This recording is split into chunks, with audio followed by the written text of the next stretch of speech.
You know, I'm one of those anglers that looks forward to getting the boat out of storage and out on the water as soon as possible every spring. By the time March rolls around, I've had my fill of ice fishing, and what a great way to get a cabin fever reliever than to get the boat out on the water and catch some great fish. And that's often what we find this time of year. Those early season runs on the river can be some of the best walleye fishing in the season. Yet I run into a lot of boaters that are apprehensive about putting their boat out on the water in cold temperatures, and they need not be worried if they follow a few simple tips. So I'm going to share 8 tips today on little pitfalls that anglers need to avoid to use their boat in cold temperatures so they can get the most enjoyment out of their time on the water early season. And really, things start right here on the boat landing. Before you even get out on the water, my first tip for guys fishing in cold conditions, water temperatures are really cold, should something happen and you go in the water, wear that life preserver. If no other time of the year, make sure this time of the year is one where you've got a life preserver on at all times. If you go in the water when it's sub 40 degrees, you're gonna have just seconds to get yourself out. Now, tip number 2, for any of you guys out there that run trailers with bunks, I've seen some disasters happen by guys trying to launch your boat in cold conditions the same way they do in the summer, and that involves the use of a safety chain on ramps. Now think about how this works. You've got those carpeted bunks that support your boat. If they pick up any moisture in cold conditions, that moisture turns to ice. And I'm guilty of it myself. I do it when I launch in the summer. I remove that safety chain. There's nothing more convenient than having a buddy back that boat down the trailer, and as soon as there's enough water to float the boat, off you go. But in cold conditions, I've seen some horrible disasters where the boat came off the bunks prematurely before the trailer was even near the water. Let me tell you, that's a heck of a mess. So when you're launching in cold conditions with those bunk trailers, make sure you leave that safety chain in place. And of course, for the guys with roller bunks, they're using that safety chain all the time, so that really doesn't apply to you.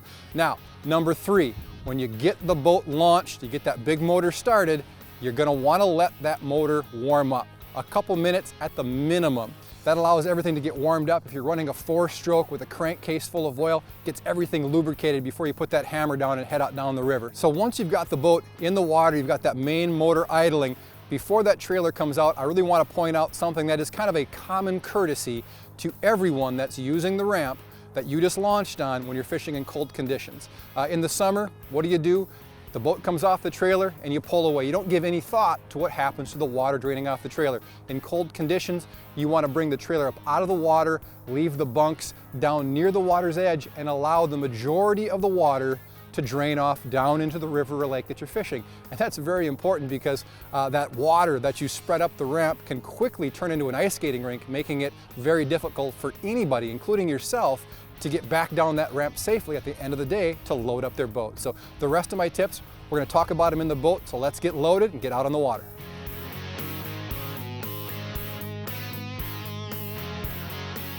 Now, tip number 5 is to close the valves to your live well before your boat ever gets on the water. And that's what I do as my buddy's backing the boat and trailer down to the water's edge. I reach down and close the valves that control the flow of water in and out of the live well. And the reason for doing that is very simple. When you think about it, the water temperatures right now are about 36 degrees. That's basically as cold as a refrigerator. So any fish that you end up keeping, you're not going to have to worry about those fish spoiling if you just simply put them in the live well without the water. And there's a secondary reason that I really want to avoid running water in those live wells, particularly in the state of Minnesota. We have very strict AIS rules here in Minnesota. That's aquatic invasive species rules that prohibit any angler from driving away from the river they're fishing in or lake with any water in their live well. Now, what happens when you run water in your live wells on a very cold day, those little check valves that allow you to let water in but also drain water out freeze. What ends up happening is you end up sitting on the ramp with a full live well full of water and no way to drain it out, which makes transporting your boat home legally very difficult. So my recommendation is just forget running water in the live well altogether until the temps are in the mid-40s. Your fish are going to be just fine. Now, tip number 6 is one that a lot of guys don't think about, and it really only comes into play on especially cold days, but I'm going to mention it anyway, and that's when you're lucky enough to land a fish, what happens a lot of times is a guy will scoop that fish and bring that landing net and fish that are just dripping with water, and they'll lay them down on either the rear deck or the front deck of the boat. And while you're unhooking that fish, all that water drains off. And you go to release the fish, and the next thing you want to do is get down into the compartment that you place that fish on. And lo and behold, all that water has frozen and it's almost impossible to get into your storage compartment. So anytime you catch one of those fish, definitely take the time, drain it off over the side of the boat before you bring that net and fish into the boat and place it down on the carpet. It's amazing how fast those surfaces will freeze up on you. Now, tip number 7 takes place at the front of the boat, and that's where we're going to be working with the electric trolling motor. And you're going to want to pay particular attention to this one because of all the cold weather issues that you can encounter out here in a boat early season. This one has caused me more heartache than all others combined.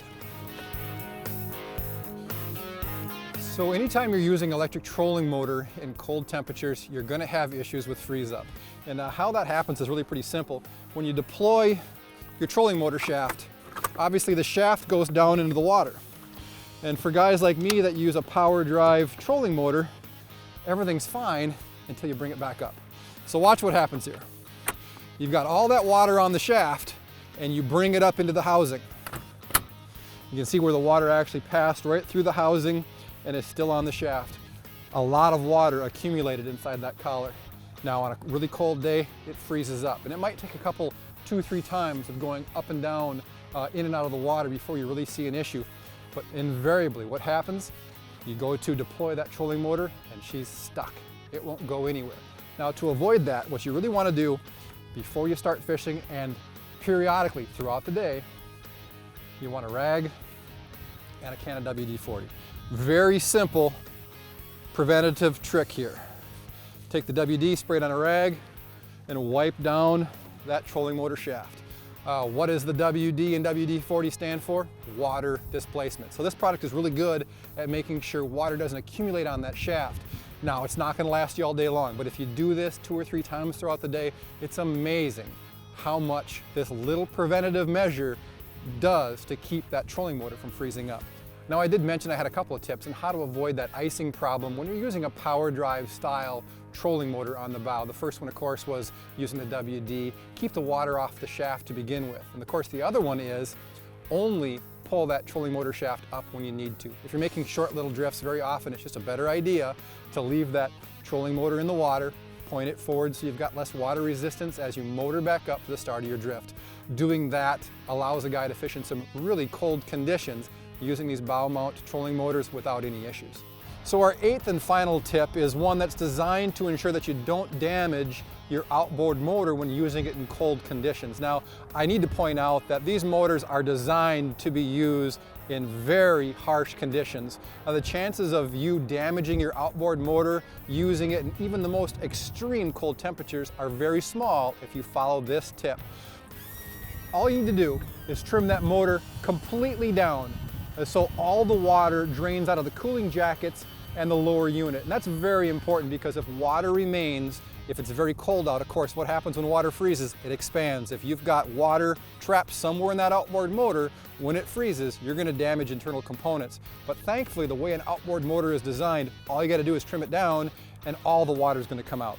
Now, there is another camp of thinking where guys will tell you to start your outboard motor for a few seconds to fully clean that motor of any remaining water. And I got to be honest with you, I've always done it this way, simply trimming it down. But I'll readily admit that I'm a much better fisherman than I am a marine mechanic. So what we've done for the purpose of this video is to reach out to somebody that I trust as a very accomplished marine mechanic to get his take on it. Hi, my name's Tony Kmeyer. I'm a Yamaha technician. Here to talk to you today about fishing in cold water and how to care for your motors. When you take your boat motor out of the water, drain it on the ramp, just tilt your motor all the way down, let all the water drain out of it, put your stuff away, tilt it back up, put your transom saver on, and head down the road. You're ready to go. Do not run your motors out of the water. This is a water pump housing from a boat that was run out of the water for just a short period of time. You can see how fast it heats up, melts, and now the needs replaced. Is actually off a 2014 SHO. So there you have it, 8 easy to follow tips. If you follow them, you're not going to have any issues out there fishing in cold conditions.